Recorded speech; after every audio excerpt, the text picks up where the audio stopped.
hello, I'm outside the teacher education building.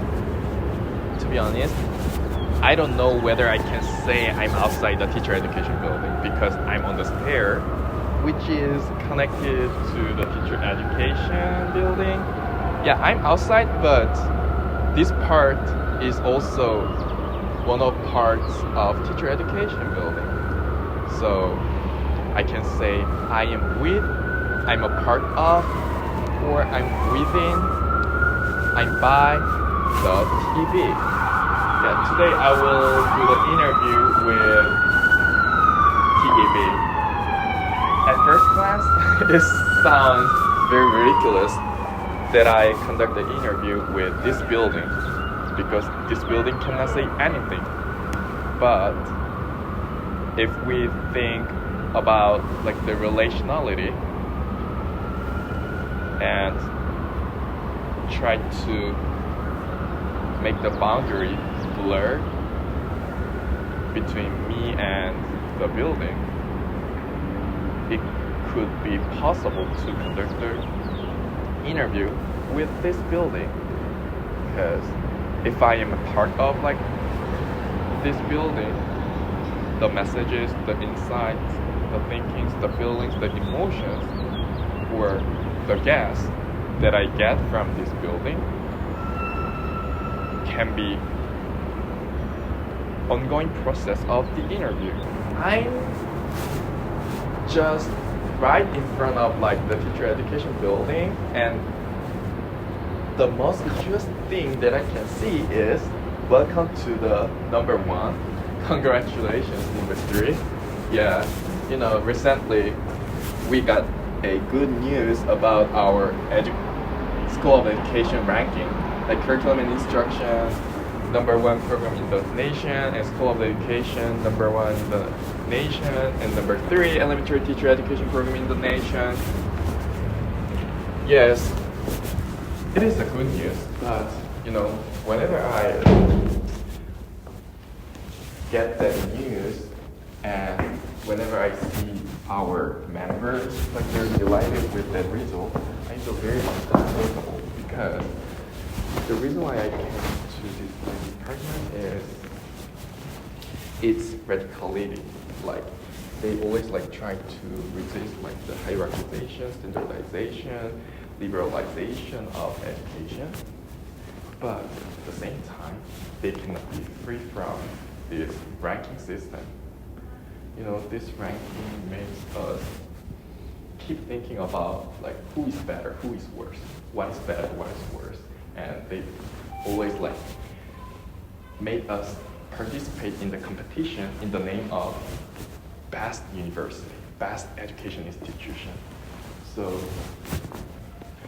I know it is a good news, but at the same time, is there no way to be free from this kind of hierarchization in education? Should we always order the rankings of the school? So now I will move around on the second floor of TV. Yes, I can see the bookshelf where many books of our faculty members' books are organized. There are also like so many languages.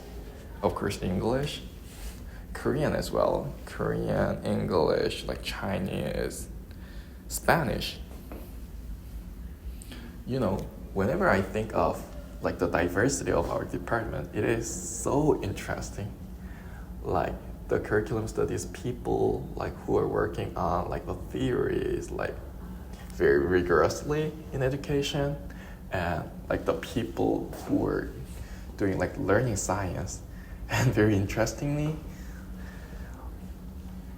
on the upper section, Bernadette's books like William James and like the new curriculum history are together with designing constructionist futures, playful testing. Yeah,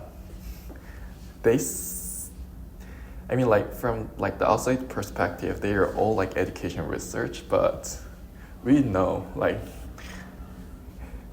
there is a kinda solid boundary between these two. Okay, thank you, number 1. Welcome to the number 3. Congratulations, number 4. Why we have to describe us only with the number? Why number governs us? Again, welcome to the number 1. Curriculum and Instruction Program in the Nation. Congratulations, number 3. Welcome to the number 4.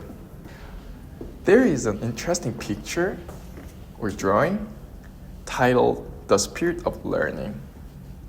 The image of this picture is very interesting because it contrasts the traditional or conventional image of learning.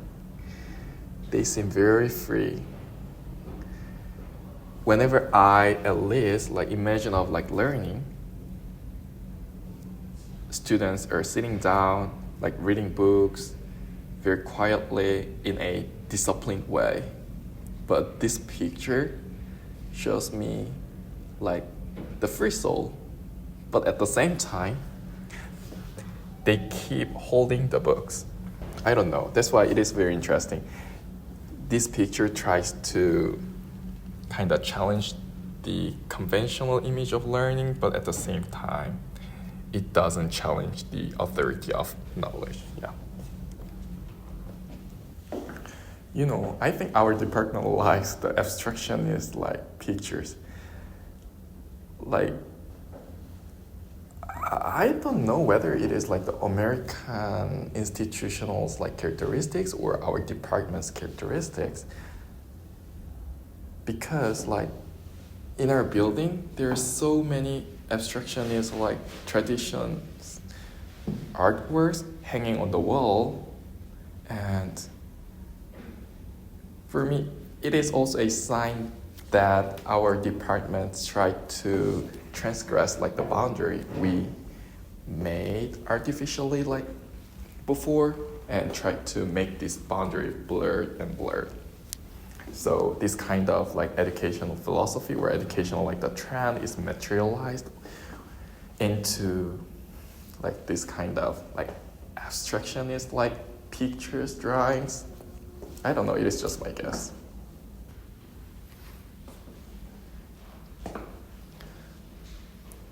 I am now in front of some pictures and they are all from nature. Only one picture is from the classroom image. Again, burnt tree, it is also zoomed in. And bush are science education people using this floor. But it is also very weird that I associate nature and science automatically. They are just pictures of nature, but weirdly, these pictures remind me of science education. Oh, it is actually the floor used by science education people. I can see the faculty members name here, science education, Lima Berlin.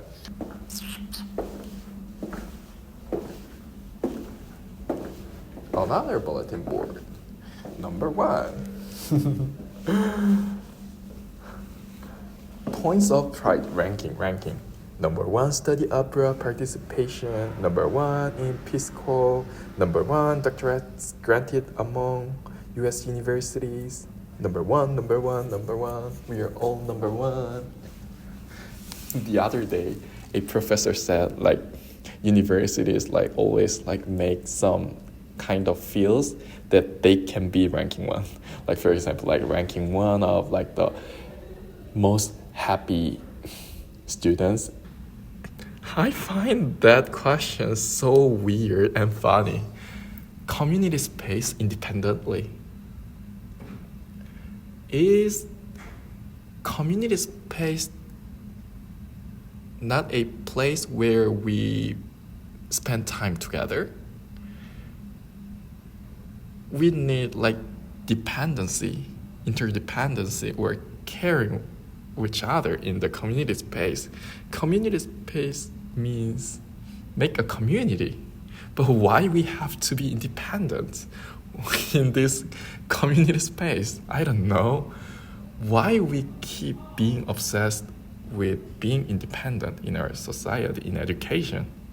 Yeah. It's so weird. Community space independent. How do you think so? I don't know.